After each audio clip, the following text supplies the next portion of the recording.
Welcome, everyone, to our webinar series on participation and representation in the digital age. My name is Jenny Oser, and I'm an associate professor of politics and government at Ben-Gurion University.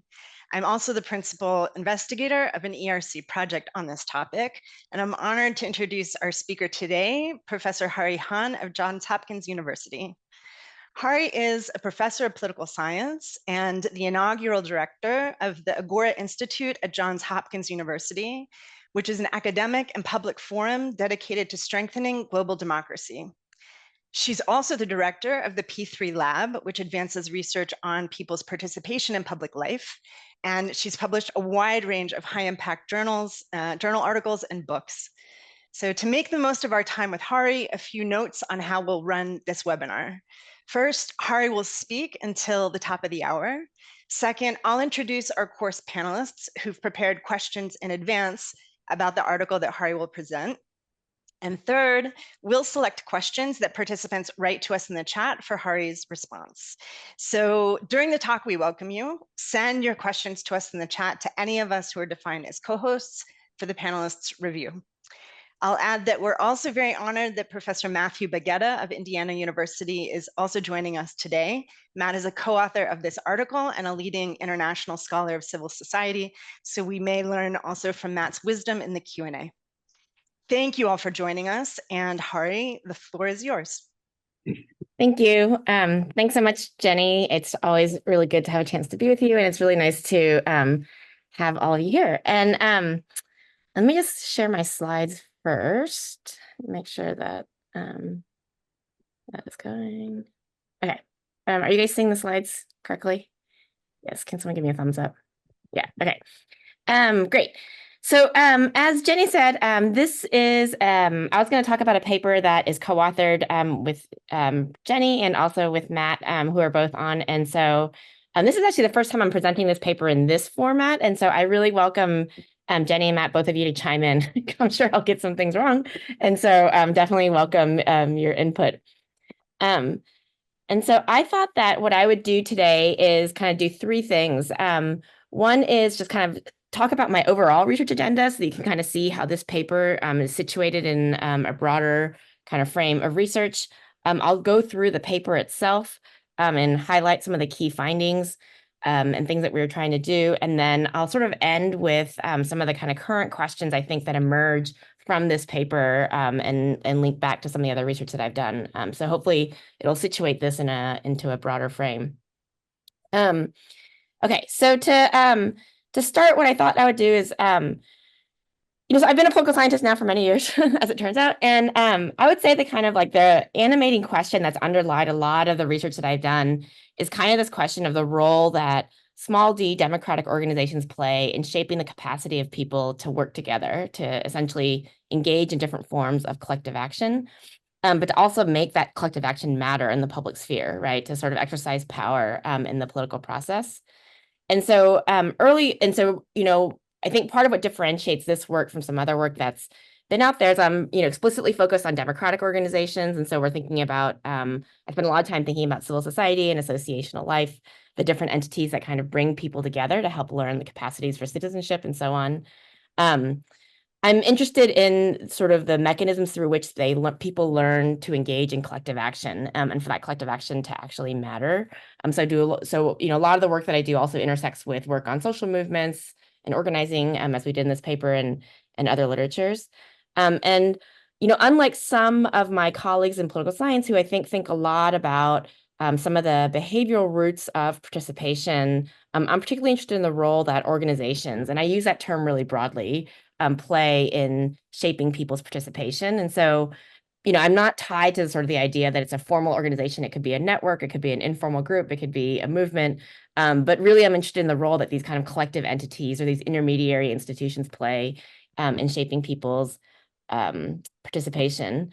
And I think when I first started doing this work, I sort of built off of some of the kind of canonical theories of participation in political science that sort of saw people's choice to participate as a function of, a set of individual characteristics like the resources and the goals that they had, a kind of flow of information that came from the context, about, the nature of the election, for example, and whether or not they would want to vote, and then the extent to which they were recruited or invited into public life. And a lot of those models, I think, kind of model participation as a cost benefit calculation that people would make as to whether or not the costs of participation, or sorry, the benefits of participation outweighed the costs. And in some of my early work, I think part of what I tried to do is sort of reimagine that cost benefit calculation to sort of think about participation as a product of a social process. And so, this is, puts me in line with like a wide variety of different scholars who sort of see participation not just as an individual choice, but as a product of an ongoing conversation. And so early on, if we think about it that way, then some of my early work, I think, was trying to reimagine the way in which we understood motivation, that motivation to participate itself is socially determined by the kind of interactions that we have. And once you begin to imagine participation that way, then instead of just thinking, it broadens our ability to think about recruitment, not just as a dyadic interaction between two people about whether or not they would want to get involved, but instead as a set of choices that organizations, these kind of broadly defined organizations, make about the ways in which they want to create conditions that make it more or less likely that the kind of social interactions that shape participation or collective action might emerge. And so there's a whole body of work there. And then, more recently, I've done a lot more work kind of thinking about the way in which all of that kind of action translates into political influence or political power. And so this project that Jenny, Matt, and I did, I think really it grew. I mean, Jenny and Matt, I'm sure, have their own stories about how it situates with their work, but it really grew out of a conversation that we were having, I think, kind of thinking about how do we think about different kinds of collective action and the ways in which different forms of collective action shape some of the outcomes that we might care about. And I think that part of what animated the project is the idea that in a lot of the existing literature, and I would say this is true not only in the scholarly literature, but also in the world of practice, with a lot of the practitioners that I've been privileged to work with over the years, people don't necessarily differentiate different kinds of collective action, right? And so people, I think, will often treat like all forms of collective action the same, and merely do things like count the number of people who showed up or, count the number of signatures on a petition or something like that as an indication of the extent to which that form of collective action, met its goals or not. And I think that part of the kind of recent work that's emerged over the past few years as we begin to see kind of democracy erode in different countries around the world, it's begun to kind of raise questions about what is the extent to which collective action in its different forms, whether it's through organizing or movements or organizationally based political participation, is actually good for democracy or not, right? And I think the findings were really mixed on that front. And part of what motivated this project was that and I don't want to speak for Jenny and Matt here, but I'll speak for myself here, is that it felt like those assessments of the extent to which collective action was, quote unquote, good for democracy or not, really didn't make some of the kind of clear conceptual distinctions that we need to make between different kinds of collective action. And so the paper, I think, is published in the Annual Review of Political Science, which is designed to be a journal that kind of synthesizes existing work and sort of advances, an argument for where we need to take different bodies of research. And so part of what we were trying to do in this paper was to pull apart the research that we have on different kinds of collective action to be able to differentiate between what we call organizing and mobilizing. And so that is situated, I think, in some of the previous work that I've done and trying to think about the agentic role of organizations as being able to make a set of choices that make different kinds of collective action possible, right? And so we only begin to see that if we begin to look inside the black box of social movements, organizations, networks, the kind of different entities that generate the collective action that we see in the political process. And so essentially what we do in the paper is we differentiate between two different forms of collective action that we call mobilizing and organizing. And so to kind of give you the intuition behind those different forms of collective action, mobilizing is essentially a form of collective action that is designed to get as many people as possible to turn out for some kind of action, right? So the strategy for success and the way that it's often measured is by the numbers of people that it's able to engage in actions. That could be anything from um, petition signatures, showing up for a protest or a march, turning out for a meeting, making phone calls, any of the things that we invite people to do. And the theory behind it is that the more that we can show people are willing to take action, the more likely we are to be able to influence the political process, right? And so mobilizing kind of depends on high volume action that, especially because of the digital tools that we have available to us in the 21st century, can now be really responsive to the news cycle, right? So something happens in the news, you put out a petition, let's say, and then you have a groundswell of people that emerge. And so those are the kind of things that we often hear about and see in the news. But because they're trying to generate a lot of action in a very short period of time, the nature of the interactions that we see between the groups that are trying to generate mobilizing kinds of actions and the people who participate in them are what I would call transactional, right? So that's where what I mean by that is it's not, they are taking people where they are, right? And so when I put out or when, the woman who started the Women's March in the United States after Trump got elected in 2016, what she did was she put a post on Facebook saying, gosh, I'm so upset about, President Trump's election. What if, as a woman, what if we were able to, build some kind of, action where women can show how much we are outraged by this or something like that, right? And that post went viral and essentially became the genesis of what became the Women's March. But in that sense, she was not through her Facebook post trying to transform people's motivations or people's capacities to get involved or anything like that. Instead, what she was doing is tapping into a sense of outrage that people already had and then creating an opportunity for them to get involved. And so the way that mobilizing works essentially is by matching opportunities for involvement with pre-existing motivations that people have for wanting to get involved. And so it treats the question of how people become motivated essentially as exogenous to the interaction itself. And that exogeneity in a way is part of the reason why I would call that transactional. Organizing operates from a different philosophy for generating collective action.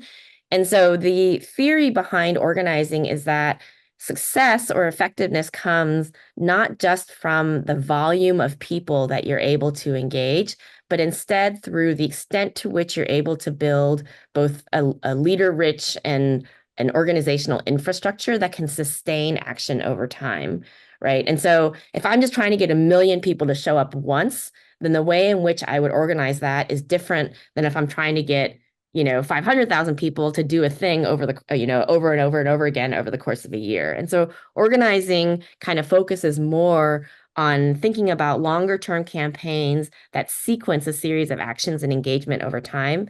And because we're trying to get people to do something not just once, but multiple times, that essentially, I think, leads to a different kind of theory of the sort of leadership and infrastructure that you would need to be able to generate that action. And because we're sort of thinking about that kind of ongoing interaction in organizing, then the nature of the interaction that you have between the entity that is generating the collective action, what I call the organization, and the sort of person who's making the choice about whether or not to get involved is instead what I would call a sort of transformational interaction. And it's transformational because essentially we take the question of what the motivations and capabilities are that the person has for getting involved and make that endogenous to the interaction itself, right? So instead of treating the question of whether or not I want to get involved as being exogenous, right, I sort of take it as part of the kind of interaction that I'm having with people, the organization, I'm having with people and trying to get them involved. And so because it's sort of transformational of their capabilities, then it's sort of, we think about that as being transformational.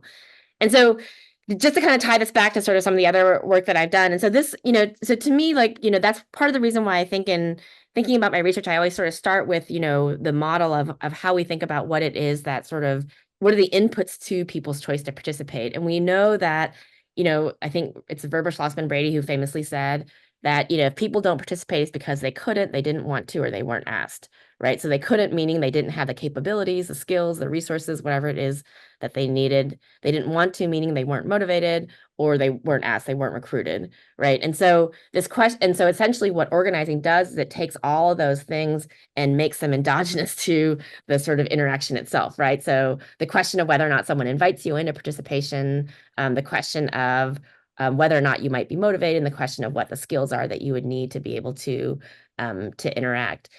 And so it's different from like the Facebook post that I described then, because it's not just tapping into pre-existing outrage that people might have, but instead engaging people in an ongoing interaction that will shape their choices over time. And so so this is the kind of the sort of organizing, mobilizing framework, sort of emerged from previous work that I and other scholars had done in trying to think about the ways in which we might think about different forms of collective action. But as we were kind of embarking on the paper, it hadn't necessarily been organized to help us understand what are the bodies of evidence that underlie what we know about the differences between the kind of transactional and the sort of transformational capacities of collective action.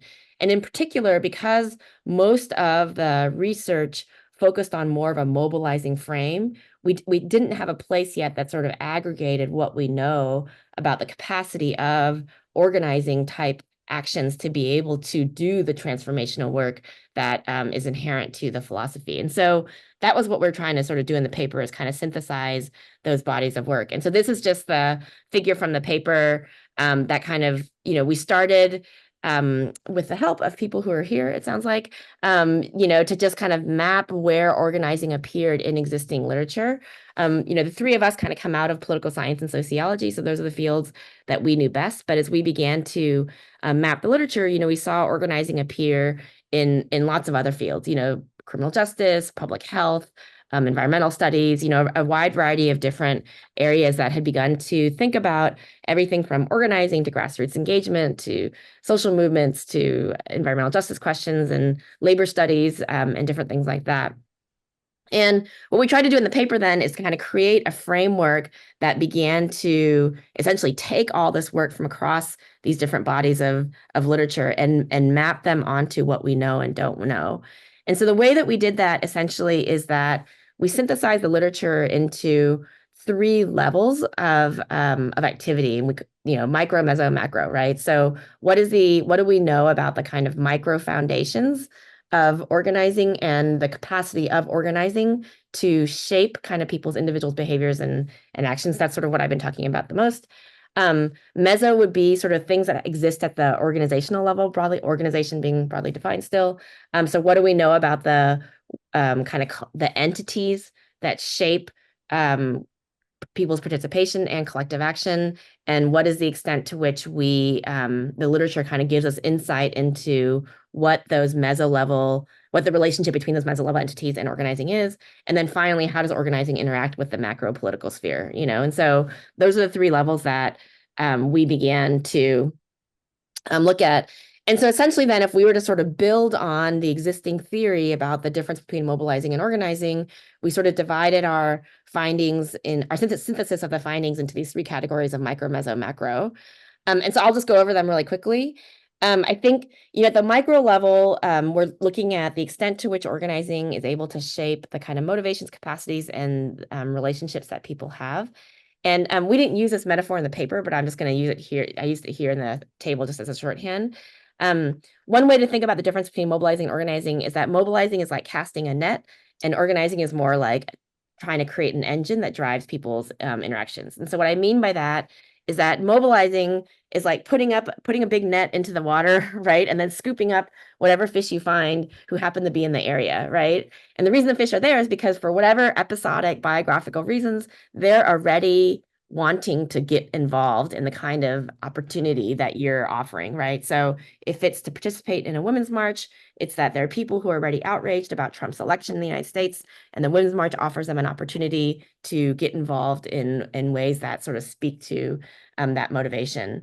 One thing about mobilizing, part of the reason why it's become more prevalent in the 21st century is that the digital tools that we have enable us to essentially, in this search process, to essentially cast a wider net than we've ever been able to before, right? And so 100 years ago, if I wanted to get people to turn out for a march in Washington, I would have to first go out and like find all the people who wanted to do that activity. And that was a very labor intensive process. Phone calls, door knocking, flyers, whatever the different ways of getting people involved might have been. Now I can with through social media or other kinds of digital tools, reach a much broader population than I was before. So our nets have essentially gotten more effective, bigger and more effective.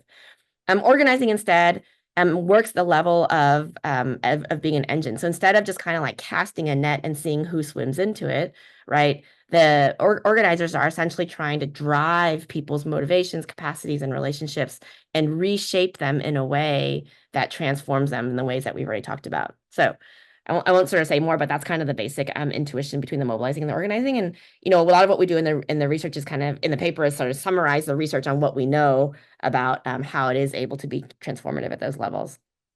At the meso level, we essentially look at two different kind of categories.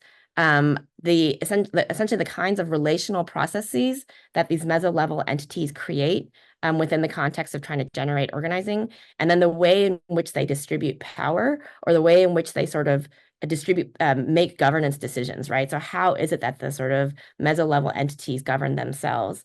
And in mobilizing, because you're sort of going for high volume transactional interactions, a lot of times what we see is that both governance and power is sort of more it's held both usually into the hands of usually a paid staff member, right, or a centralized kind of entity. Whereas in organizing, because you're trying to sort of drive more people and create this infrastructure that exists over time, we see sort of decentralized governance structures and entities.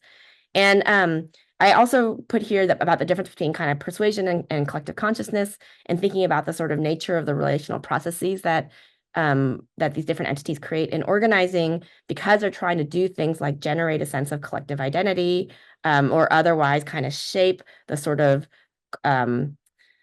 collective understandings that people have, then instead of just working to kind of persuade people at a cognitive level about the ways in which they may or may not sort of agree with the policy position or something like that, they're trying to shape people's broader sense of consciousness. And so that includes work on identity and other things like that that begin to kind of shape the way in which these meso-level entities have both a sort of governance, but also a social aspect to them.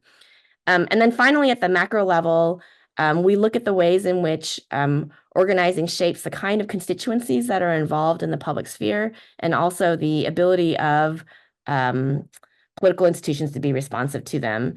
And here I would just sort of synthesize that by saying that I think instead of taking this question of who is involved in the public life already as being static, organizing tries to sort of treat that as more of a dynamic entity, right? So a lot of what organizing campaigns have done throughout history is try to create constituencies that historically have not been involved in public life, generate the capacities and motivations and skills that they need to get involved in public life, and then create a vehicle or a meso-level entity through which they can begin to enter the public sphere. And so that sort of is what we think of as a kind of the creation of a different constituency, or that broadens inclusiveness, but then also tries to generate more responsiveness. This is an area where we probably could use a lot more work in trying to understand the conditions under which different forms of mobilizing or organizing are able to kind of generate the responsiveness that they want from governmental entities.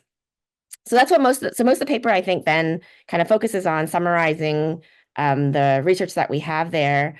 And essentially the kind of like big lessons that come out of it are essentially this idea that what we're able to accomplish depends on how we do the work, right? And so if we treat all the different kind of forms of collective action the same, then the tools that we're using to assess both the kind of foundations of and effectiveness of collective action are too blunt for the ways in which they're actually able to play out in the public sphere. And so making this distinction between mobilizing and organizing is just one dimension along which we can begin to differentiate different forms of collective action to kind of see what the differential impacts are. And in the paper, of course, we focus especially on the ways in which they're able to create have the kind of small d democratic impacts that we want. And one last thing that I'll just say about the difference between organizing and mobilizing is that, in some ways we think about a phrase that Diva Woodley, who's a political theorist at Brown University here in the United States, uses to differentiate organizing and mobilizing, is she talks about it as a difference between getting people to do a thing versus getting people to become the kind of people who do what needs to be done. And so I think we quote that in the paper. And so mobilizing is just trying to get lots of people to do a thing, right? Whatever that action might be. Organizing is trying to transform people so they become agents in the political process, right? And I would argue that in the kind of context that we have for democracies around the world right now, this question of getting people to become the kind of people who do what needs to be done, right? Getting people to become agents of public life as opposed to mere consumers of it is particularly important because of the uncertainty that we have in the political world, right? So in a world in which we can't necessarily predict, the past is not necessarily a good predictor of the future. You need more people who are able to act in that agentic way instead of just depending on the centralized structures to make choices about how to engage in the political system or not. So the last thing I'll do, I think I'm right on time, unusually. The last thing I'm going to do is just sort of summarize with kind of like one question that's emerged for me from this work that I've done with Jenny and Matt. And so I just want to be really clear that this question that I'm going to lay out to you now is, I don't want Jenny or Matt to be held responsible for it, so they might totally disagree with it. And so this is more just kind of like an outgrowth of work on this paper and other projects that I've done that has shaped some of my some of my thinking on some of these questions. And so essentially, I think what a lot of this research has done is kind of led me to kind of try to think more carefully about how do we understand what agency is and what is the way in which the kind of structures of collective action that we invite people into can either be enhancing of people's agency or diminish people's agency, right? So what is the extent to which it enhances their ability to be the kind of people who do what needs to be done? And what is the extent to which it diminishes or treats as constant the ability of people to become those kind of agents in the political process? And that's kind of led me to think a lot about what the nature of the kind of opportunities that we invite people into are, right? So this is kind of an interaction between the meso and the micro in a way. Are we inviting people into opportunities that enhance their agency or opportunities that diminish their agency? And so that then leads the question of like, okay, so how do we understand what agency is? And so I've begun to kind of toy around with this idea. And so this is really this is where I really don't want Jenny and Matt to be held responsible for these ideas. But what if we were to imagine agency as having like two dimensions? And so you can imagine that the nature of the opportunities that people are invited into, there's the nature of the social environment and the nature of the learning environment that we create, right? And so on the social environment, right, you could imagine the x-axis, right, is that there are opportunities where I invite people into actions that are either isolated, so things that I do alone, and the other end of the continuum would be opportunities that we invite people into where people are engaged in communities of belonging, where they're connected to other people, where they are sort of kind of generating the kind of like social communities of commitment that we've been talking about. And there's obviously like a continuum of different kind of actions that we can create.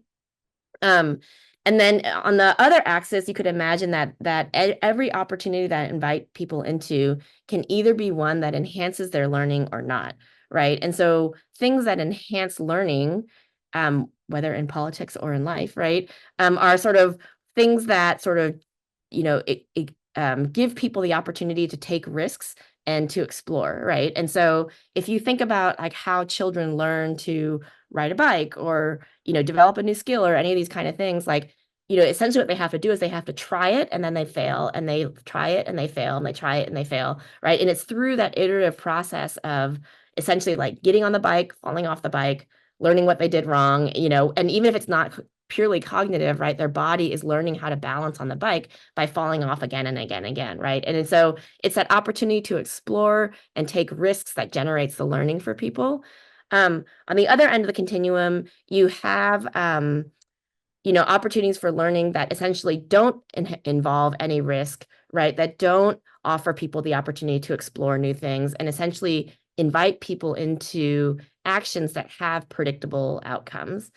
And I would argue that most of the kind of political activities that people are invited into are in this bottom left quadrant, which means that they invite people into opportunities where the individual themselves is not asked to take any risk. They're not invited in opportunities to explore new things, and the actions have relatively predictable outcomes, right? I sign a petition, the petition goes off and is shown to some elected official to try to show that like all these people agree or not, right? But it's not necessarily like risky to me in the same way. And these are mostly actions that I can do myself, right? This is what mobilizing tries to do because it takes a lot longer to work with people than to work alone. So if I can sit at my computer and sign a petition by myself, it's much more effective at getting to scale in the ways that we want. And organizing essentially tries to move, I think, the kind of actions that we're inviting people into the top right quadrant, right? Where people are invited into actions that put them into relationship with other people, right? So that they're creating those communities of connection and commitment and so on.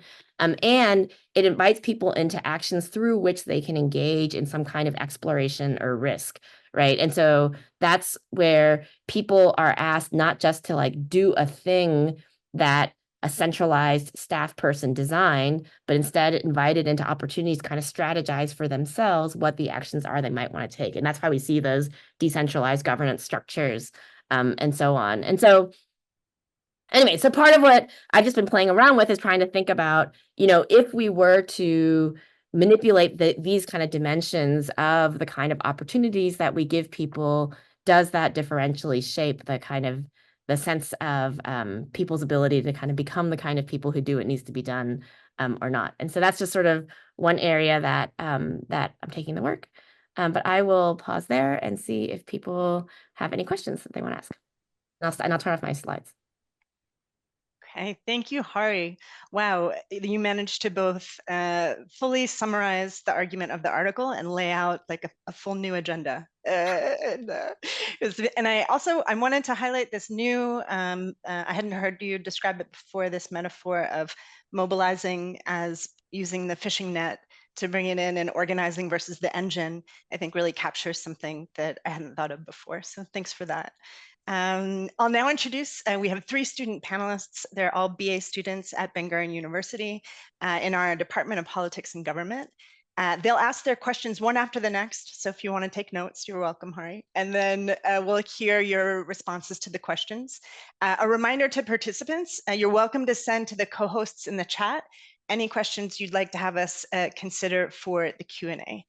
So our first question is from Amir Gara, a first-year BA student who also majors in Middle East Studies. Amir. Thank you, Professor. My question is related to real-world impact. It goes like, since your research is rooted in real-life practices, I wonder what kind of impact you hope your distinction between organizing and mobilizing may have on real-world practices. For example, thinking of the Black Lives Matter movement, would you define it as mainly organizing or mobilizing? And why does it matter in real life what the answer is? Thank you. Thanks, Amir. Next, we have a question from Gabi Boxer, a third-year BA student who also majors in sociology and anthropology. Gabi. Hi, thank you so much for your presentation. My question topic is on accountability. So accountability was mentioned several times as a key factor for successful organization and a functioning community. This sounds very logical, and I personally agree with it, but I would like to know whether you think it's possible to prove this claim. What kind of research do you think could be done to prove whether or not this is true or not? Thanks. And next is Einaf Fish, who's a first-year BA student who also majors in communication. So, first of all, thank you for the presentation. I found your article super interesting. Thank you for that. You give examples at the end of the article, various future research that can be conducted on the subject.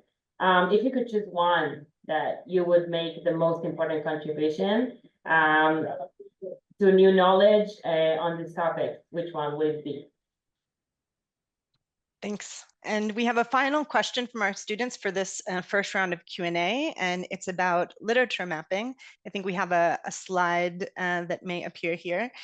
So this article includes this map of the literature, and it defines these 4 main clusters of past research on organizing. And we summarize it here in the slide. There's first labor, social movements, community organizing, and a final cluster on gender, race, and inequality.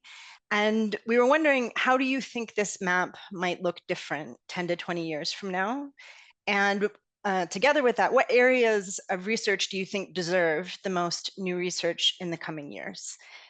So that's our first round of questions, and now we'll hear Hahrie's responses. First of all, thank you for those great questions. All of them are really thoughtful. And so I'll offer some initial thoughts, but Matt and Jenny, I invite both to like chime in on these, and also, feel free to comment on anything else, obviously, too. Okay.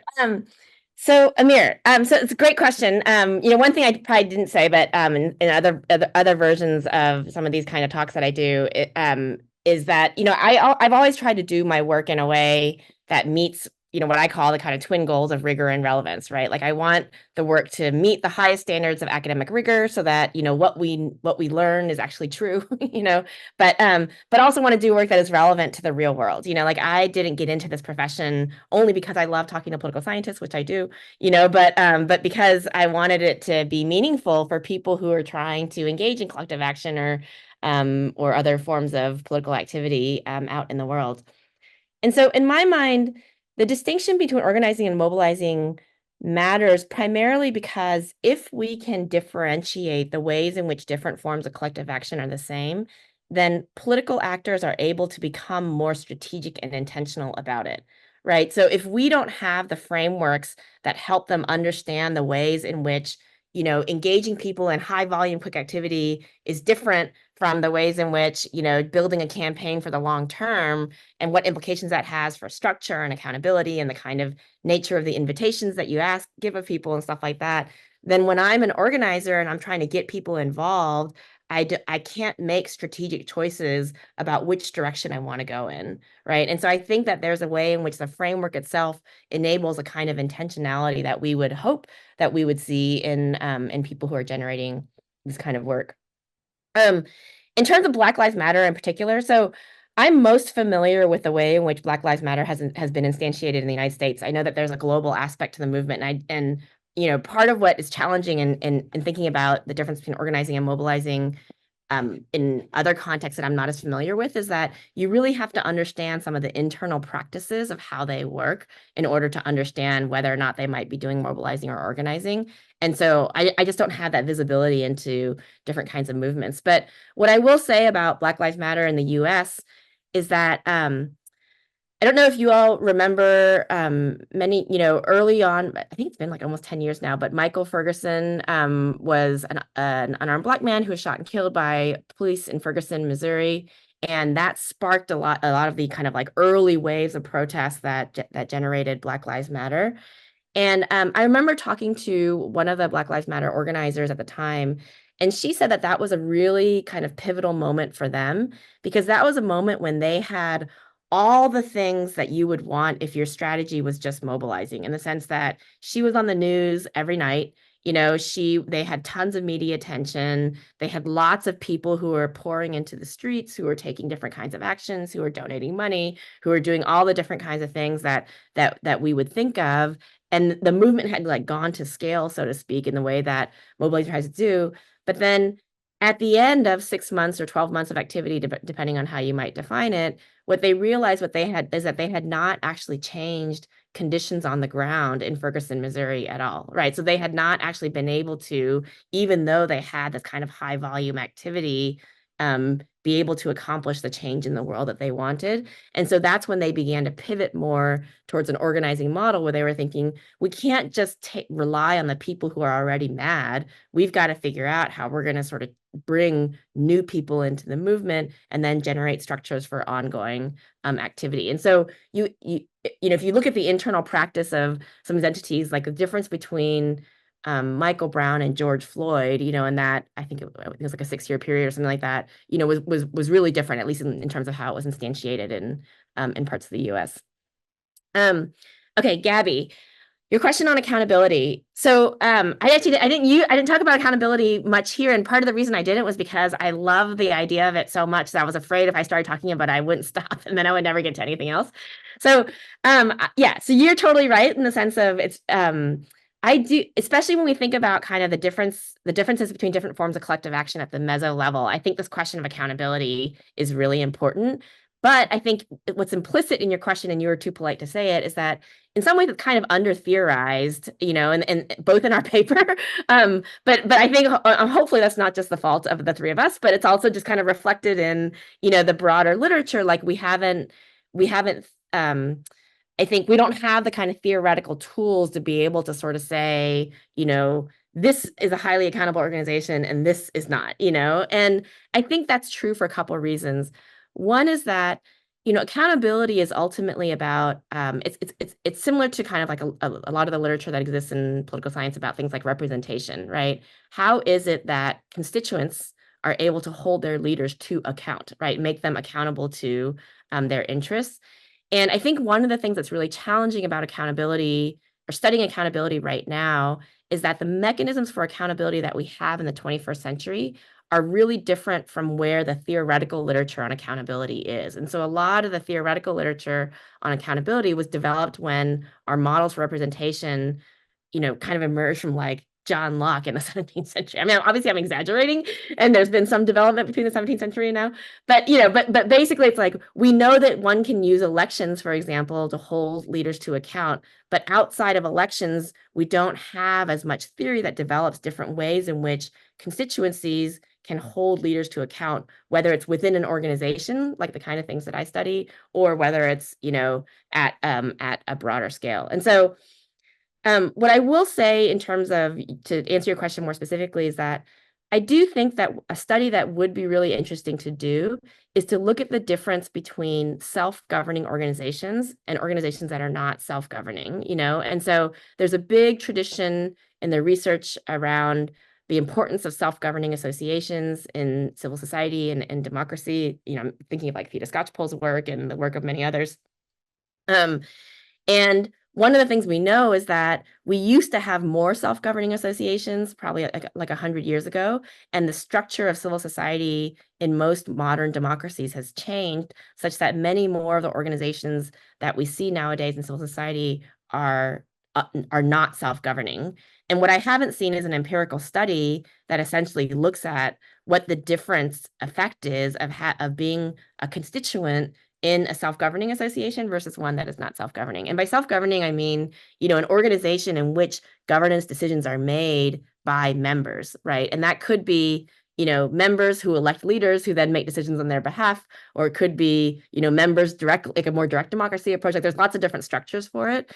But right now, most of the organizations that we have in civil society don't cede any governing authority to members, and instead governance decisions are made by staff people, and so what are the kind of differential effects of that? And I think that's a study that could be done, and hopefully could kind of elaborate some of the work on accountability that I think is necessary. Okay. So Inav, I love your question too about if I could choose one article, where to go. And so I'm, as you could probably tell by the last slide, like I'm very interested in this question of agency and trying to understand how we shape people's agency. Part of the reason why I'm interested in that question in particular is, if I were to sort of step back and say, what's the big question I want to try to understand? It's, what are the conditions under which collective action is good for democracy or not? What is the, what is it, or what are the, more specifically, what are the conditions under which civil society is a crucible for pro-democratic attitudes and behaviors versus what is the extent to which civil society is a crucible for authoritarianism? And, I think that question feels really urgent to me right now because of what we see in democracies all over the world. And I think in some ways, a lot of the previous literature has almost taken for granted that civil society, in most cases, is good for democracy. But every now and then we have this aberration like the Weimar Republic, and really like it's not an aberration, right? But we know that civil society can be a carrier for authoritarianism. But right now, the tools that we have to differentiate those kinds of entities are all ex post, meaning that we can look back and say, well, the Weimar Republic sure was not good for democracy, right? But we can't look ex ante and say, right now, here are the organizations in civil society in America or Israel, or wherever it is, that are supporting and promoting democracy, and here are the ones that are not, And I think it's really hard to kind of think about what are the ways in which you might theoretically make those distinctions in ways that aren't just tied to like a particular partisan agenda, right? So, people's temptation, I think a lot of times when they do those kind of studies is to say, well, the groups that agree with me are the ones that are pro-democracy. The groups that disagree with me are authoritarian and reactionary, right? And that's actually not obviously like a good theoretical framework. And so that's part of the reason why I'm really interested in some of these questions of agency, because my hypothesis would be that democratic organizations that promote organizations that promote people's agency is also going to orient them towards more kind of democratic processes. I don't think that's the only dimension, just to be clear, but I think that's one of them. Okay, finally on the literature map, what would it look like 20 years from now? That's a really good question. This is where I really am curious what Jenny and Matt have to say, but I was interested in one way to characterize the map, I would say, is that there is certain bodies of work that were kind of developing some of the theoretical and conceptual tools that we needed to understand organizing and all the different dimensions of it that we're thinking about. And then essentially other literatures were taking it and then applying it to like their issue domain or policy domain, right? So it's like you take the side of kind of some of the conceptual tools that we have to understand organizing and then apply it to labor, apply it to public health, apply it to environmental studies, apply it to criminal justice, in these different areas. And I think what I would love to see 20 years from now is some of the kind of, and just to be really clear also, I don't mean to imply that like labor, public health, or environmental studies or these other places were not generating their own theory, because they were also, so there's obviously an interaction there too. So I don't mean that they were merely just applying it, but I think that's sort of one kind of characteristic of the map, is it sort of is like, some kind of, conceptual work on organizing that then kind of was applied in different domains. And what I would love to see is to have the kind of conceptual work be in conversation with other conceptual bodies of literature in all of these different fields. And so the one that I know the best is political science, because that's my field. But for example, I would love to see, like a word that didn't come up on that map, or at least not very large, I think, is democracy, and so what is the extent to which like organizing is related to the promotion or undermining of democracy, for example, or what if we were to see kind of organizing be in better conversation with other kind of literatures in political behavior or political polarization, or some of these kind of other bodies of work that we see in these disciplines. And we could elaborate this for all the other disciplines that we see on that map. And so I would love to see that kind of evolve over time as we become clearer about what those distinctions are.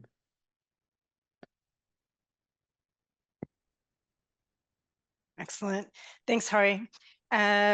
Now we'll share with you, we've had some amazing questions coming into the chat. We also had students brainstorm additional questions in advance. So we have a few more questions to run by you. And the first is from Amir. Thank you. How do you define success, and how do you determine that a civil society group has succeeded in organizing or mobilizing, depending on its size? Thank you. A super easy question. And the next question is from Gabi. So my question is on individualism and collectivism. The article focused on micro, meso, and macro levels made me wonder about the priority between individualism and collectivism in relation to the topic of organizing. For example, the United States emphasizes individualism, And in Israel, it emphasizes collectivism. Do you think this makes a difference in the terms of the capacity for people to be able to organize for democracy in these two countries? Yes. Great. Thanks. And last question from Inav. Yes. You mentioned protest as a tactic that can result either from an organizing or from a mobilizing effort. Would a protest event feel different or mean something different for organizers and attendees if it is the result of an organizing versus a mobilizing effort? If so, in what way? Okay, great questions. So first, I just want to, just because this was like co-authored work, I mean, Jenny or Matt, do either of you want to weigh in on anything like that I've said or any of these questions before I dive in? Why don't you dive in for a first round and then we'll add in if there's anything left. Okay. Okay. Okay, so these are all great questions. So in terms of defining success, so this is something that actually kind of emerges from practitioners that I've done a lot of work with, but most of the organizers I know, when they think about defining success or measuring effectiveness, let's say, they measure effectiveness at 3 levels. And so Jenny and I have an organizer who we were both mentored by in college named Marshall Gans, and he probably articulates it most clearly, where he sort of talks about, if you're an organizer, what you want to do is you want to measure success at 3 levels. 1, have I made change in the world? That's what I would call the macro. Have I accomplished the kind of political goal that I set out to accomplish? Right. 2, have I developed individual leaders? That's the micro, right? Have I transformed the motivations and capabilities and relational opportunities that people have so that they sort of begin to own their own agency and become leaders? And then 3, have I created vehicles through which have I created structures for ongoing action? Have I strengthened the organization overall? And so that would be the meso level, right? Is that, have I strengthened the ability to kind of create this structure or infrastructure that lasts beyond any one protest event, let's say, or any one campaign that can continue to engage people in public life? And so Marshall articulates it in that way, but I think one of the things I have been interested in is that in doing a lot of work with organizers, both in the US and all over the world, most organizing campaigns that I know measure effectiveness at all 3 of those levels. They may use slightly different language, but they have a kind of micro, meso, macro aspect to how they think about effectiveness. And I will say, and then also from a conceptual standpoint, I will say, like, I think it's like the interaction of all those 3 things is really important, right? Because like I definitely know of organizations that are really good at like developing leadership and pulling people into communities of belonging and creating all this like infrastructure, but then they never actually get anything done in the world, right? They can't actually ever, and so it's like there's a great book by a sociologist named Francesca Paletta where it's called Freedom is an Endless Meeting, and she kind of like describes this idea where it's like, sometimes you get into these entities where people just like meet and meet and meet and meet. All they're doing is focusing on like the micro meso, to use our framework, and they never actually enact action out in the world. Okay.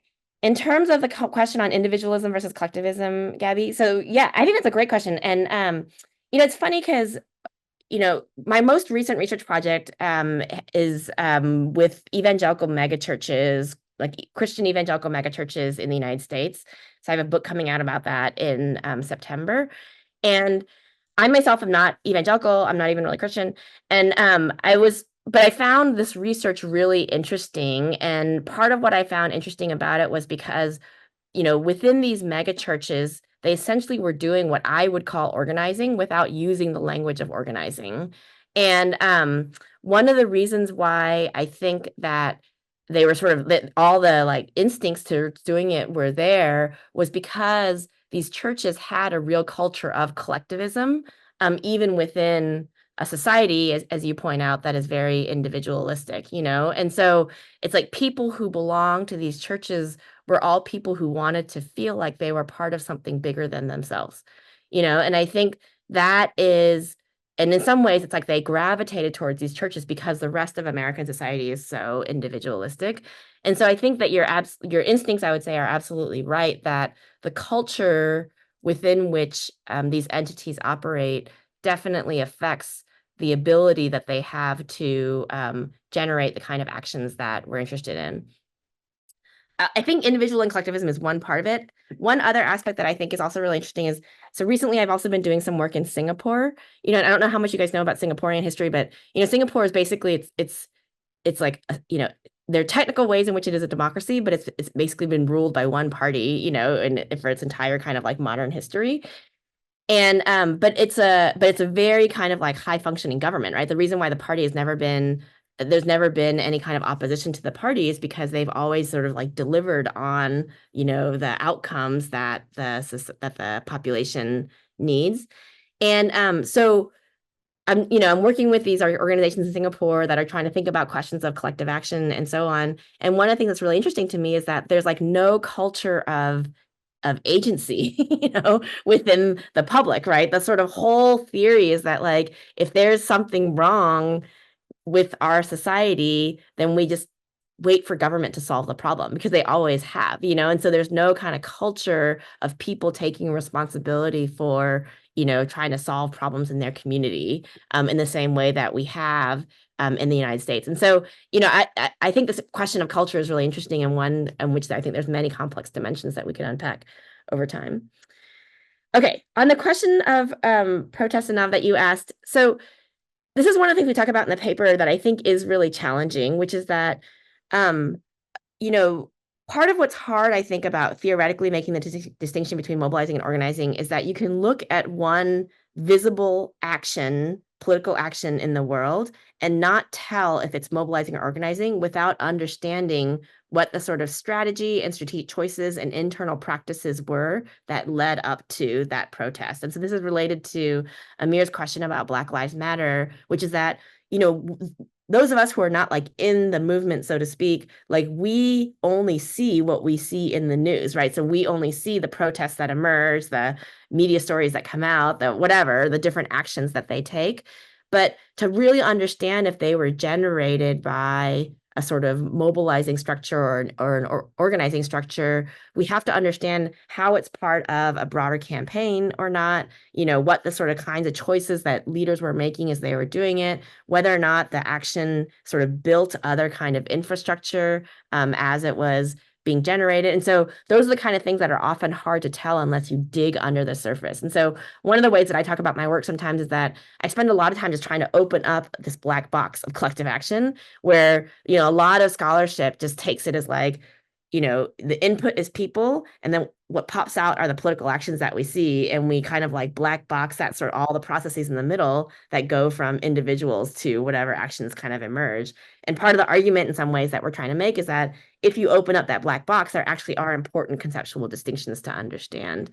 And so I think that if I was looking at a protest activity, the kinds of things I would want to understand is, you know, who are the people that were generating the strategy around the protest? You know, what were the structures through which people were recruited into that protest? You know, for all the people who attended that protest, what else were they invited into coming out of it? You know, and those are the kind of things that I would be asking that would help me understand if the action is more a mobilizing or an organizing type action. So I'll stop there. And I don't know, Jenny and Matt, if you guys, where you want to, on all the things I've been talking about for an hour, if you guys want to chime in. Excellent. Thanks, Hahrie. It's a real whirlwind of one answer after the next. Matt, do you want to add anything in? I think you're muted. Let's see if we can ask you to unmute. Exactly. You won't let me Go for it. Let's hear your voice. Honestly, I don't have much to add. I mean, Hahrie has covered a lot of ground here. You know, on the individualism versus collectivism question, you know, my first thought there was let's not overstate how different societies are on that, because when you do drop down a level and you look at things at the organizational level, at the community level, you will often find within a society that we would call one thing, people behaving quite differently, you know, and the opposite way in the other one.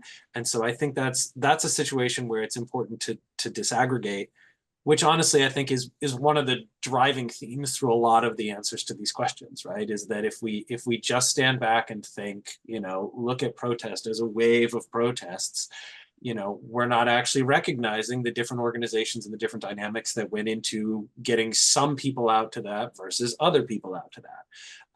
And so, you need to know more about what's going on inside organizations. You need to know what's going on in all the boring stuff, right? Like lots of organizing activity is like boring meetings and preparation and planning and applying for permits and all that all of that kind of stuff makes a difference in the way that it's executed. And so I think this idea about disaggregating speaks to both that individualism versus collectivism, but actually to so many of the other things that we're talking about. And so looking forward and at what the research might look like in the future, I think we're gonna need to see more research that does more of that breaks apart things and does some harder data collection work to understand things at a more granular level, so that we can really identify these things better going forward. And just to put a plug in, Matt is too humble to say, but Matt and his colleagues have developed a tool that can be used essentially to kind of code like all the meetings that all these different kind of collective action entities have to help assess some of these questions about the different forms of collective action that they're generating. It's a really cool tool because what he's been able to do is sort of show that even if you use it across different kinds of organizations that obviously have like different cultures and different ways of doing meetings and like all that kind of stuff, that you're able to sort of learn really important things about how an organization works just by going in and answering like the 95 questions about the meeting that that is there. So it's very cool. That's great. Well, the main thing I have to add in is a word of thanks to Hahrie and to Matt for joining us. I can't imagine a better way to end this year-long series of the webinar than to celebrate with the two of you and with our students this paper coming out. And maybe Matt, in the future, our final note of celebration here is that we've received approval to again run this very unusual international online webinar course again at BGU next year. So maybe we can recruit you in to tell us more about this tool that Hahrie was mentioning.